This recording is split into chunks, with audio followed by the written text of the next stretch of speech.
Donc là, encore un nouveau format de vidéo que j'ai jamais fait. Donc là, ça va être un unboxing. Et ça va être la SSC 813, donc c'est la nouvelle Panda de Seiko. Prospex Speed Timer Solar Chronographe. Il existe plusieurs versions et là je vais vous présenter la blanche, blanche avec les cadrans noirs. Enfin noir bleu. Mais on va voir ça en détail dès maintenant. Tac. Donc le packaging assez classique. Donc c'est une montre qui m'a été prêtée par David et Philly, donc c'est une boutique qui a à Panthéon pour ceux qui veulent, mais ils ont aussi un site internet. Et si vous y allez de ma part, ils vous feront une petite remise à mon avis. Si vous êtes sur les groupes Facebook, G-Shock ou Seiko, à mon avis vous les connaissez puisque ils sont très actifs là-dessus et souvent vous voyez des gens qui sont contents d'avoir acheté chez eux, quoi. Moi ça fait un petit moment que je travaille avec eux, des fois pour acheter des Seiko, etc. Et toujours très content, donc c'est pour ça que j'ai décidé de leur faire un peu de pub. Donc là les manuels, rien de très intéressant. Et là la montre que je vais sortir. Je vais enlever les plastiques là. Voilà, j'ai enlevé les plastiques, comme ça on la verra mieux. Donc en réalité il existe 4 versions. Donc ici c'est la SSC 813, donc c'est la plus proche de la Daytona Panda on va dire. Ensuite il y a la SSC 815 qui est rouge et bleu. Ensuite il y a la SSC 817 avec un look un peu vintage comme ça, crème. Et la SSC 819 qui est noire et qui est, je trouve, elle est un peu gâchée par les cadrans qui ont cet aspect bleuté, comme sur toutes les versions. Donc, parce que vous voyez en fait que les 3 cadrans là, ils sont pas noirs, mais en fait ils sont bleus. Parce qu'en fait c'est par là qu'il prend le soleil et à mon avis ça devait être compliqué de faire une autre couleur. Donc ils sont bien bleus. Donc voilà, on a un petit diamètre, enfin un petit normal, hein, 39 mm. Voilà, c'est plus petit que les plongeuses. Donc du coup, tout est en inox et le mouvement c'est en V192, donc qui a 6 mois de réserve de marche et qui est solaire du coup, comme j'ai dit. Du coup, vous êtes tranquille, c'est un très bon mouvement. Hein. Moi, je l'ai sur ma SSC 807 là. Bon, elle ressemble pas à ça normalement, mais moi j'ai changé juste le verre et l'insert de lunettes. J'ai ce mouvement sur cette montre que je porte beaucoup et j'en suis très satisfait. Voilà, il perd en général entre plus 15 et moins 15 secondes par mois. Donc c'est que dalle hein, comparé à une automatique. L'étanchéité, elle est très correcte, hein, 10 bars. Donc c'est top franchement. N'ayez pas peur de l'eau, quoi, n'allez pas nager avec non plus. Mais bon, si vous la faites tomber ou quoi dans l'eau, ou si vous tombez dans l'eau, avec la montre, normalement vous n'avez pas d'inquiétude à avoir. On a un saphir qui est un peu bombé. On va essayer de vous montrer. Mais le saphir il est un peu bombé, en fait il dépasse de la lunette. Mais comme c'est du saphir, on s'en fiche un peu on va dire. Et là je suis en train de voir que le saphir il a un petit reflet bleuté. Et ça je l'avais pas vu dans les vidéos ou les photos que j'ai regardées.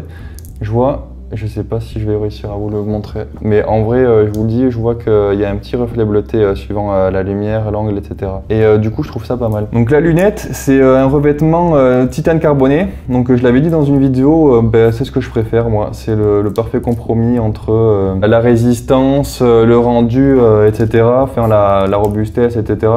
Du coup, très content. Pour 680 €, et honnêtement, il y a tout ce qu'il faut, on va dire. Hein. Il y a vraiment tout le nécessaire pour une bonne montre. Donc sur le cadran et les aiguilles, il y a du Lumi-Bright. C'est vraiment du plus bel effet. C'est top. Après moi, je suis pas fan que les aiguilles et certains index du cadran, elles ont une couleur un peu beige comme ça. Et malheureusement, je trouve que ça gâche la montre personnellement. Alors c'est bien pour ceux qui aiment le côté vintage. C'est pas forcément mon cas. Du coup, je suis un peu déçu par ça. Si je devais la refaire pour qu'elle soit vraiment parfaite esthétiquement, ça serait les 3 cadrans noirs, bien noirs au lieu de bleu. Mais je pense que ça, c'est plus compliqué, peut-être plus cher à mettre en œuvre à cause du solaire, quoi. Et les aiguilles avec le Lumi-Bright bien blanc plutôt que beige. C'est les 2 seuls trucs, sinon tout le reste, nickel quoi. Enfin, un 39 mm c'est parfait, ça ira à tout le monde, même s'il y a des femmes qui veulent la mettre, ça sera pas forcément trop gros. L'étanchéité 10 bars qui vraiment suffit pour ne pas stresser en ayant sa montre au poignet. On a la date, alors je trouve qu'elle est pas hyper lisible parce qu'en fait le disque de date est vraiment en retrait par rapport au cadran. Je sais pas si vous voyez ce que je veux dire, mais il est en profondeur. Donc voilà, je trouve pas ça hyper lisible. Donc évidemment c'est un chronographe, donc on a un chronomètre au 5e de seconde. Donc comme vous voyez ici, c'est tous les 5e de seconde, la petite graduation. Voilà, ensuite elle fait tachymètre. Donc du coup ça c'est quelque chose qui va vous servir vraiment tous les jours. Non, je plaisante, ça va vraiment jamais vous servir, je pense.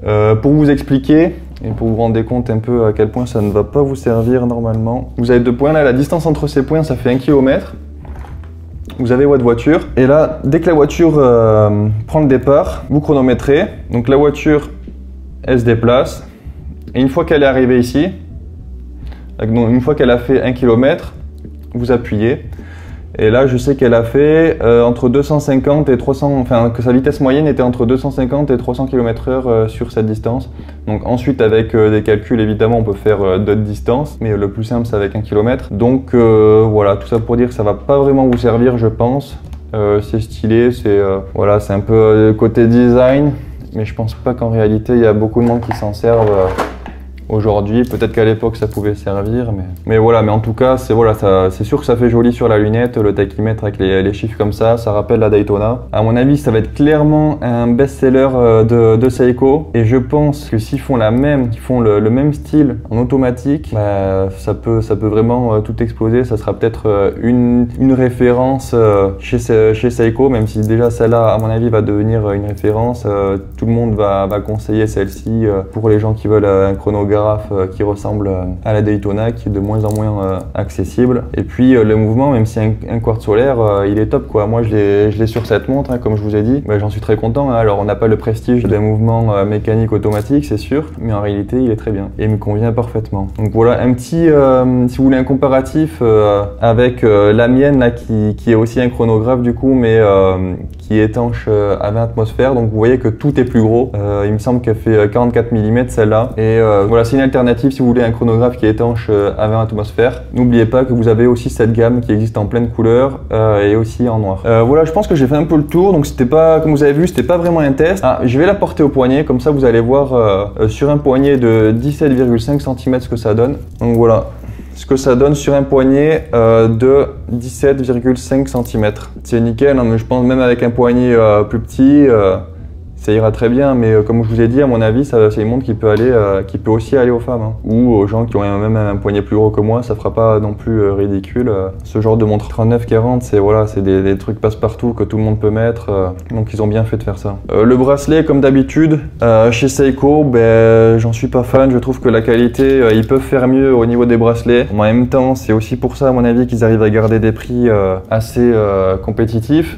Même si ils commencent à pas mal augmenter leurs tarifs, puisque leur réputation commence à être vraiment bonne, hein, puisqu'on voit que Seiko est vraiment souvent recommandé hein, quand on cherche une montre pas trop chère, mais qui a des caractéristiques d'une grande. Mais souvent on recommande Seiko ou alors Citizen, Orient, des marques comme ça japonaises souvent. Mais je trouve que pour les bracelets, ben, malheureusement, on finit par le changer. Alors pour l'instant, à mon avis, il n'existe pas forcément des bracelets pour ce genre de boîtier. Mais ça va arriver, vu le succès de cette montre, ça va arriver, on va avoir des très bons bracelets. D'ailleurs, je vais vous montrer le jeu. Moi, ça va. Je m'attendais à pire. Je m'attendais à pire en jeu. Et comme ça va. Non, honnêtement, ça va. C'est juste moi la boucle que je trouve horrible. Comme ça, c'est pas beau du tout. Mais quand je regarde la montre de face comme ça, ben honnêtement, j'adore. Je pense que c'est peut-être un des meilleurs chronographes que Seiko ait fait, esthétiquement en tout cas. Et voilà, c'est très réussi. Dommage qu'il se soit autant inspiré de la Daytona, hein, puisqu'on peut l'appeler vraiment la Daytona du pauvre, à mon avis. Ce sera sûrement le titre de la vidéo, puisque c'est ce qui la résume bien. Mais il y a quand même tout le savoir-faire Seiko avec le cadran qui est magnifique. Et puis on a toutes les caractéristiques voilà, d'une bonne montre, avec le verre en saphir, la lunette titane carboné, et voilà, dans un bon acier comme Seiko fait d'habitude, avec le brossage et le polissage qui est vraiment top. Rien à dire, du coup, pas grand chose d'autre à dire de plus sur cette montre. Ah si, il y a l'indicateur de réserve de marche. Donc là, il est sur F, donc full, et E, je pense que c'est empty, pour vide. Alors je suis pas sûr de ça, mais j'imagine. Mais en gros, E c'est vide et F c'est plein. Donc là on voit que la montre est pleine, et ça je trouve que c'est pas mal. Bon, je l'avais aussi sur la mienne. Je pense que c'est voilà, c'est commun dans cette gamme de prix, mais c'est très pratique et c'était à noter. Et voilà, pas grand chose d'autre à dire sur cette superbe montre que nous a sorti Seiko. Je répète qu'elle est disponible chez David & Philly, qui est une boutique à Pantin. Ils ont aussi un site internet, et si vous allez les voir et vous dites que vous venez de ma part, je pense qu'ils vous feront une réduction. Et celle-ci, elle est de chez eux et elle va retourner là-bas. Donc il y en aura au moins une de dispo, même si à mon avis il y en aura beaucoup plus. C'est vrai qu'en ce moment elle était un peu en rupture de stock, parce que tout le monde s'est jeté dessus. Il y a même eu de la spéculation, vous imaginez, sur ça. Mais bon, Seiko a vite fait le stock, donc heureusement ces gens n'ont pas réussi à revendre la montre plus cher que ce qu'elle vaut. Et vous l'avez en boutique à 680 € actuellement. Ben voilà, dites-moi si ce genre de petits tests, parce que là c'est le premier test que je fais comme ça sur ma chaîne, enfin c'est plutôt un unboxing en fait. Dites-moi si ce genre de vidéo vous plaît, et du coup j'en testerai d'autres, parce que moi j'aime bien en fait. En plus moi je découvre ça, c'est une montre que j'avais jamais vue en vrai avant de pouvoir la tester, avant qu'on me la prête. Donc je trouve ça cool en plus moi de tester des montres, et en plus c'est en direct avec vous, comme ça vous vous rendez compte vraiment de comment elle est. On essaye voilà, d'avoir une qualité d'image optimale pour vraiment que vous voyez tous les détails de la montre. Ce qui n'est pas forcément le cas sur d'autres vidéos ou sur des simples photos où on ne peut pas vraiment se rendre compte. Ben voilà, comme d'habitude, n'hésitez pas à aller voir dans la description mon site, et du coup le site aussi de David & Philly. Et puis voilà, bon mode.